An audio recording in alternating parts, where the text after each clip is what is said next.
valentía, deidad, virtud, popular, naturaleza, andrógino, sol, luna, tierra, sexo, poesía, música, medianía, encuentro, fuego, demonio, belleza, celos, violencia, reconocimiento, trabajo.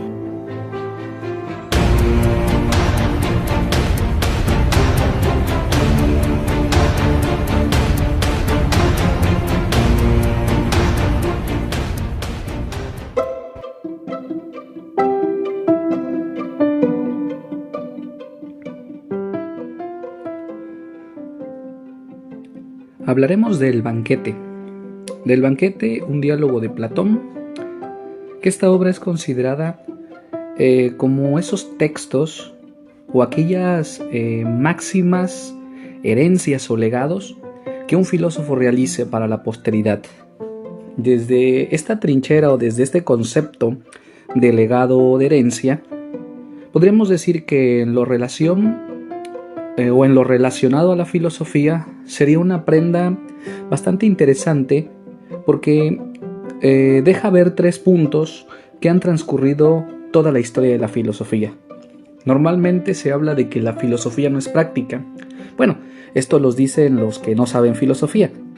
En este banquete, en este texto, el autor, Platón, presenta a 6 autores, pero estos 6 autores se remiten a la revisión o a la puesta en práctica de obras como la Odisea, la Ilíada, las tragedias, las comedias.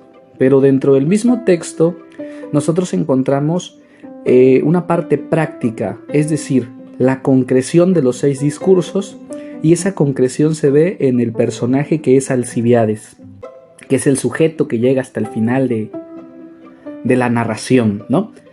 Bien, la segunda cuestión importante es que a partir de estos 6 discursos del banquete, que van desde Fredo hasta Sócrates utilizando la figura de Diótima, no se ha escrito algo de grado novedoso. Todo se ha repensado, se ha actualizado, no se ha copiado, no. Se ha extendido, se ha proyectado, se ha ejemplificado. Autores como Freud, el mismo Michel Foucault, y un autor que yo acabo de darme cuenta que utiliza la noción metafísica del amor que está en Agatón, que es Schopenhauer, en un texto que se llama La metafísica del amor. Entonces, nosotros podríamos revisar la literatura relacionada con el amor y encontraríamos siempre remitirnos constantemente al diálogo del banquete. La tercera cuestión importante es que este diálogo del banquete tiene un carácter científico o dialógico. ¿Por qué? Porque hay una comprobación, hay una demostración, hay una comprobación, hay una exhibición de hipótesis y una exhibición de enunciados que nos permiten ir comprendiendo el tema. Por ejemplo, Fredo, un paréntesis, iré revisando cada uno de los autores, pero ahorita estoy haciendo como un cierto preámbulo, ¿de acuerdo? Bien, cierro paréntesis. Fredo, cuando está revisando la historia de Aquiles, de Aquiles, de Alcestis y la figura de Eurídice, está haciendo obviamente una revisión a la comedia, a la tragedia, a las epopeyas y a los versos que nosotros podemos encontrar en distintas obras que iremos mencionando.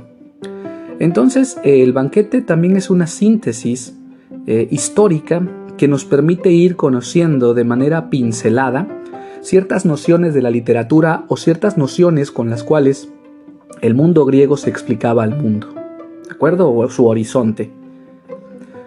Cosas que debemos tomar en cuenta con respecto a la lectura del banquete. La primera, que el concepto de Dios no tiene que ver con esta noción del Dios único, trinitario, poderoso, creador.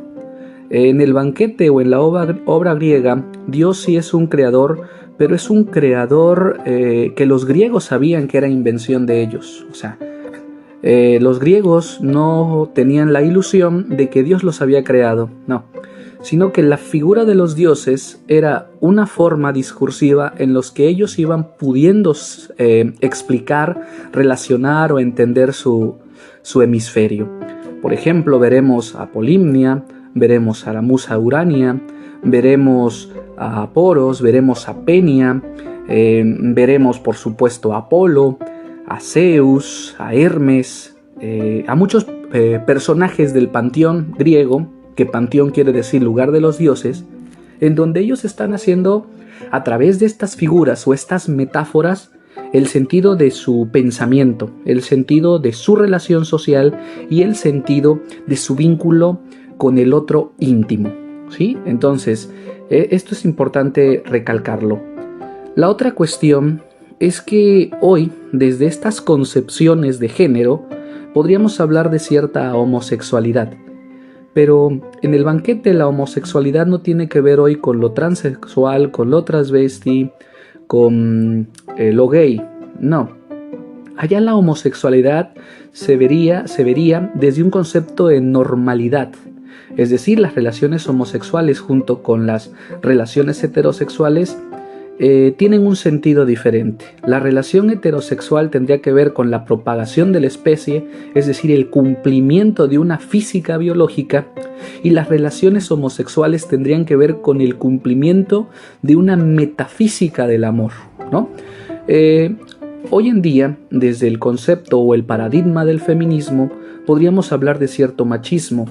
A lo mejor si extendiéramos el concepto, quizá, pero tendría yo mis dudas. Pero si nos vamos a la raíz misma del concepto, las mujeres tenían la misma posibilidad de tener su pareja homosexual como tener su pareja heterosexual. Cierto es que en toda la historia de la humanidad a la mujer le ha sido más difícil incorporarse a una ideología dominante, pero también es cierto que desde ese punto de vista la mujer siempre ha resistido. El asunto es que la mirada occidental de la filosofía, o sea, no propiamente los griegos, sino la mirada occidental de la filosofía, ha dejado a un lado el pensamiento filosófico femenino. Pero no es que los griegos hayan estado de antemano bajo estos principios, no. Es la lectura que Occidente hizo con respecto a esas nociones. Entonces allí recomendaríamos leer los textos de Hiparquías, que hasta donde yo recuerdo, y lo precisaré más adelante en el tema del feminismo, Hiparquías es maestra de un personaje de Pericles, obviamente, ¿no? Y dentro del diálogo de Platón aparecerán ciertas figuras del quehacer de la mujer, pero en una de ellas, Diótima, será la representativa o el carácter representativo de la mujer como sacerdote y la mujer como correctora, como encausadora de las nociones del bien y las nociones de una interpretación del amor. ¿Cuáles serían esas nociones de una interpretación del amor? El carácter de lo demoníaco, el carácter de la virtud, el carácter de la interpretación e encauzamiento del concepto de amor, que lo iremos viendo más adelante. Después de hacer este preámbulo para darle un contexto al banquete, tendremos que decir que esta obra, en sus discursos, se compone de 5 partes. La primera parte es un carácter introductorio, en donde hay un encuentro entre Apolodoro y el amigo de Apolodoro. Es decir, la filosofía aquí es un diálogo, es un encuentro cotidiano. Punto 1. Punto 2. El banquete tiene un carácter de una preocupación filosófica, ya que tanto Apolodoro como cada uno de los personajes, por ejemplo Aristodemo, tienen una preocupación por el amor del saber. Entonces aquí va a aparecer ese concepto de sabiduría como amor del saber. 2. 3.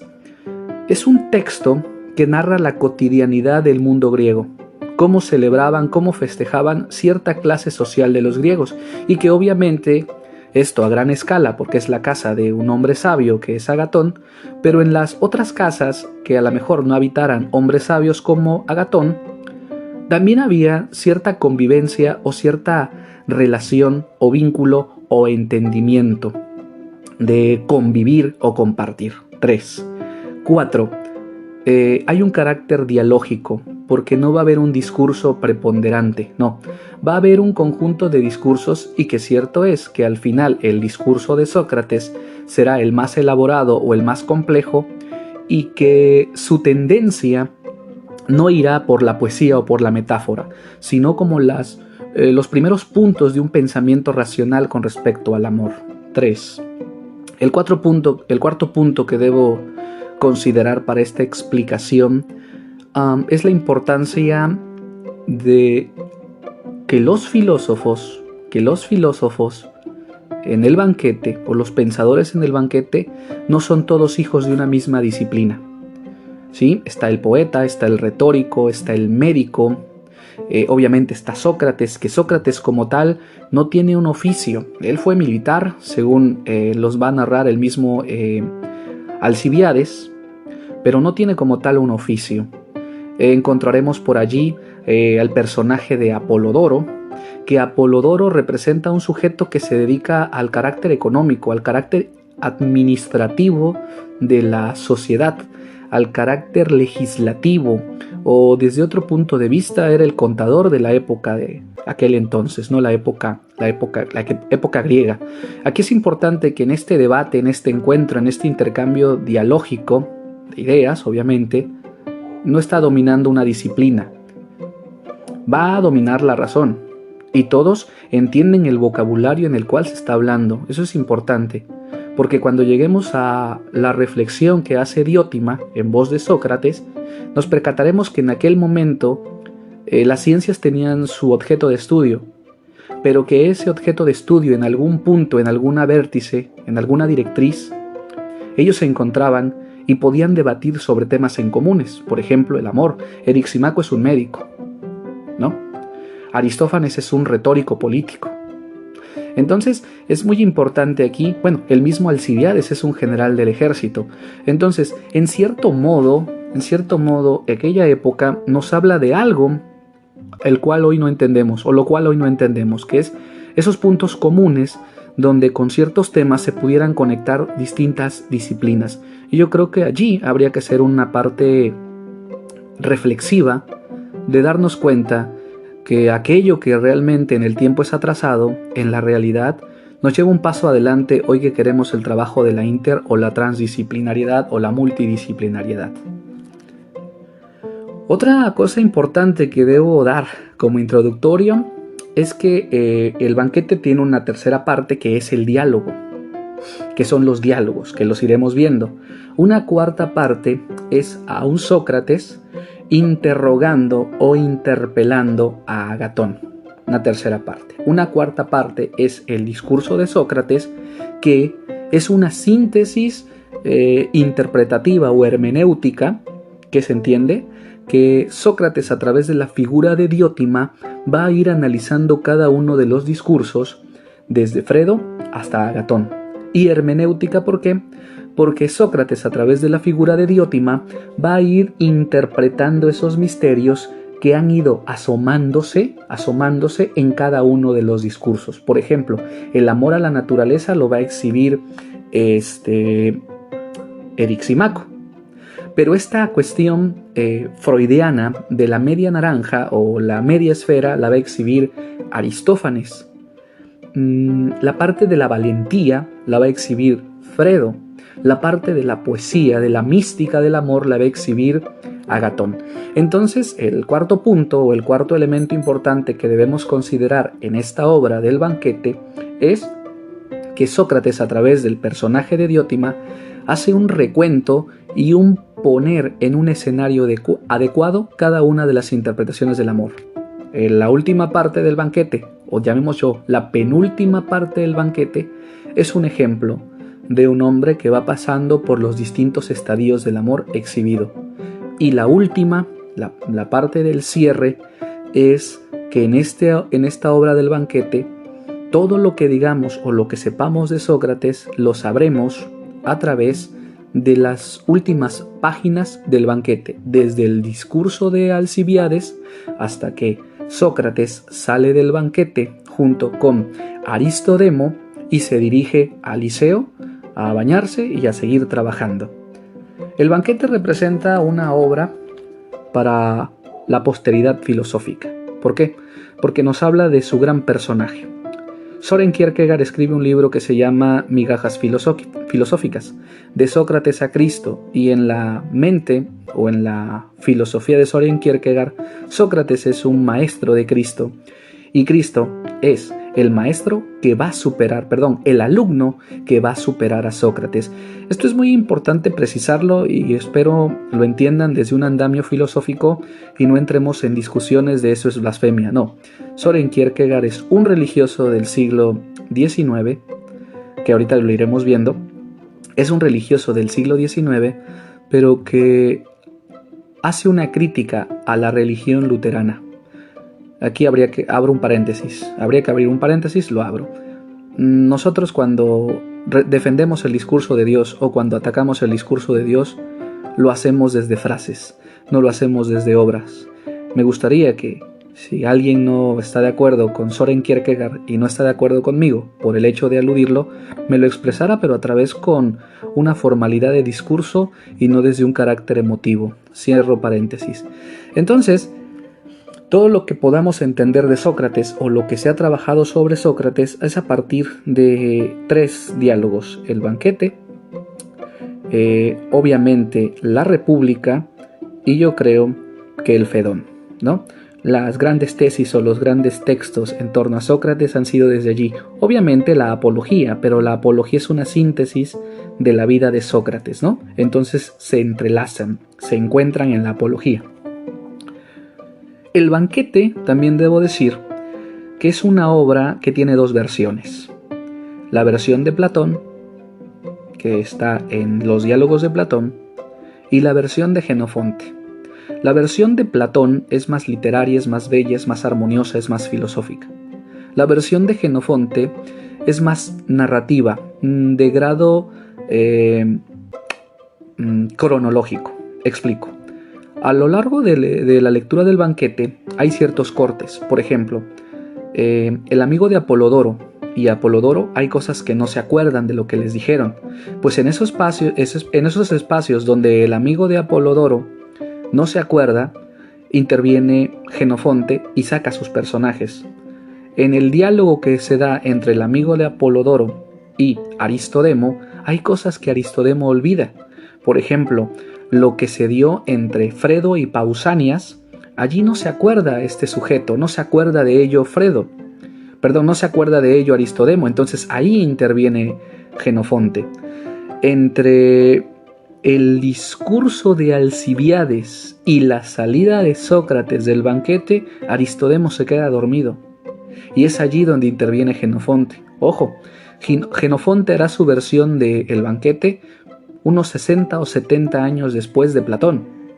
Entonces Jenofonte lo hará más cronológico, más histórico en un sentido de fuente, no de doctrina de la historia, en un sentido de fuente, y a lo mejor no es tan apetitoso, tan genial, pero la intención de Jenofonte es darle continuidad a algo que se quedó incompleto. También Jenofonte tiene un texto que se llama Recuerdos de Sócrates, donde aparecerá también la genealogía, también con ciertas partes que el narrador de la apología de Sócrates olvida, que es el mismo Platón. Bien, hemos llegado a los 18 minutos y 15 segundos. Haremos un corte y continuamos con el siguiente audio.